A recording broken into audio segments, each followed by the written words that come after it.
लक्ष्य हमेशा आंखों के सामने रखो। अपने लक्ष्य तक पहुंचने में बाधा बनने वाली 5 चीजें। तो दोस्तों चलते हैं एक कहानी की और दोस्तों एक बार की बात है। महात्मा बुद्ध एक गांव से होकर गुजर रहे थे। उस गांव में एक तालाब था। महात्मा बुद्ध और उनके सभी शिष्य तालाब के पास आकर रुक गए। तभी वहां पर एक लड़का अपनी मां के साथ पानी भरने आया। उस लड़के की नजर महात्मा बुद्ध पर पड़ी। वह महात्मा बुद्ध को पहले से ही जानता था। वह जानता था कि महात्मा बुद्ध बहुत ज्ञानी है और वह सभी के प्रश्नों का उत्तर देते हैं। वह तुरंत ही महात्मा बुद्ध के पास पहुंचा। उसने महात्मा बुद्ध को प्रणाम किया और कहा, हे बुद्ध, अपने जीवन में कुछ बहुत बड़ा करना चाहता हूं, लेकिन जब भी मैं कुछ करना चाहता हूं तो वह मुझसे संपूर्ण तरह से नहीं हो पाता। मुझे तो कुछ समझ ही नहीं आता कि आखिर में क्या गलती कर रहा हूं। इसलिए मैं आज आपसे यही प्रश्न पूछने आया कि लक्ष्य को पाने के लिए ऐसी कौन सी कठिनाइयां हैं जो हमें पार करनी होगी। महात्मा बुद्ध उस लड़के को देखकर मुस्कुराने लगे और उस लड़के से कहते हैं, जब तक तुम अपने लक्ष्य की ओर कदम नहीं बढ़ाओगे तब तक सफलता से जुड़ा हुआ हर एक प्रश्न, हर एक उत्तर अधूरा है। महात्मा बुद्ध इतना कहकर अपने सभी शिष्यों के साथ वहां से आगे की ओर चल पड़े। वह लड़का भी अपनी मां के साथ वापस अपने घर लौट आया। अगले दिन जब वह लड़का अपनी मां के साथ वापस उस तालाब पर पानी भरने आया तो उसने देखा कि तालाब में जो कमल की केवल कलियां थी, आज वह पूरी तरह से खिल चुकी है और पूरे के पूरे तालाब में केवल कमल के फूल ही नजर आ रहे हैं। उस लड़के की मां को अपनी आंखों पर यकीन नहीं हो रहा था। उस पर उसकी मां कहती है, बेमौसम इतने सारे फूल एक साथ खिलना, ऐसी घटना तो मैंने आज तक नहीं सुनी। ऐसा अवश्य ही महात्मा बुद्ध के यहाँ पर आने के कारण हुआ है, अर्थात यह उनका ही प्रभाव है। यह सुन वो लड़का सोच में पड़ गया। उसने तुरंत ही तालाब से एक कमल का फूल तोड़ा और मन ही मन यह सोचने लगा, यदि यह महात्मा बुद्ध के प्रभाव के कारण हुआ है तो मुझे अवश्य ही महात्मा बुद्ध से मिलना चाहिए। शायद हो सकता है कि वह मुझे कुछ प्रेरणा देना चाहते हैं। ऐसा सोचते सोचते उस लड़के ने यह भी मन बना लिया कि वह महात्मा बुद्ध से अवश्य मिलेगा और साथ ही उसके मन में महात्मा बुद्ध की वह आवाज गूंज रही थी कि जब तक तुम लक्ष्य की ओर कदम ही नहीं बढ़ाओगे तब तक सफलता से जुड़ा हर प्रश्न, हर उत्तर अधूरा है। तभी उस लड़के ने वह कमल का फूल एक छोटे से मटके में रख लिया और उसने मन ही मन यह मन बना लिया कि वह महात्मा बुद्ध से मिलकर रहेगा और उसके मन में जो भी प्रश्न है वह उनसे उनके उत्तर जानकर रहेगा। उस लड़के ने तुरंत ही अपनी मां से कहा, मां, मैं महात्मा बुद्ध से मिलने जा रहा हूं। वह अब तक बहुत आगे नहीं निकले होंगे। यदि मैं जल्दी जल्दी चलूंगा तो एक दिन में उन तक पहुंच ही जाऊंगा और फिर 1-2 दिन में मिलकर मैं वापस घर लौट आऊंगा। उसकी मां ने उसे समझाने की कोशिश की, लेकिन वो लड़का नहीं माना।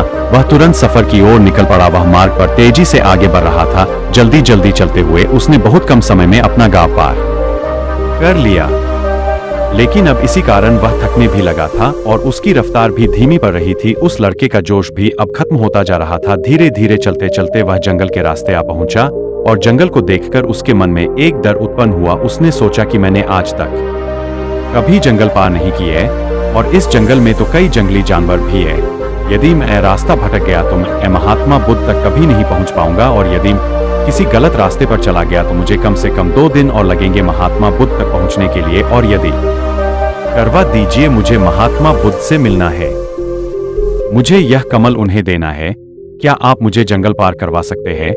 इस पर सवाल कहता है, बेटा देखो, मैं तुम्हें ले तो नहीं जा सकता, लेकिन मैं तुम्हारी मदद जरूर कर सकता हूं। यदि तुम चाहो तो यह कमल वाला मटका मुझे दे दो, मैं इसे महात्मा बुद्ध तक पहुंचा दूंगा। उस घुड़सवार की यह बात सुनकर वह लड़का एक बार फिर से सुविचार में पड़ गया और सोचने लगा, यदि मैं पैदल जाऊंगा तो मुझे बहुत समय लग जाएगा और पता नहीं मैं महात्मा बुद्ध तक पहुंच भी पाऊंगा या नहीं। अगर मैं यह कमल दे दो, मैं इसे महात्मा बुद्ध तक पहुंचा दूंगा। उस घुड़सवार की यह बात सुनकर वह लड़का एक बार फिर से सुविचार में पड़ गया और सोचने लगा, यदि मैं पैदल जाऊंगा तो मुझे बहुत समय लग जाएगा और पता नहीं मैं महात्मा बुद्ध तक पहुंच भी पाऊंगा या नहीं। अगर मैं यह कमल वाला मटका घुड़सवार को दे देता हूं तो यह घुड़सवार घोड़े से बहुत जल्दी महात्मा बुद्ध तक पहुंच जाएगा और उन्हें यह कमल जरूर दे देगा। इससे मेरा काम भी आसान हो जाएगा और मेरा काम बहुत जल्द पूरा भी हो जाएगा। काफी कुछ सोच विचार करने के बाद उसने तय किया कि वह यह कमल का फूल उस घुड़सवार को दे देगा। यह सोचकर उस मटके को उस घुड़सवार को थमाने ही वाला था कि तभी उसे याद आया कि इस कमल के पीछे उसका क्या उद्देश्य है,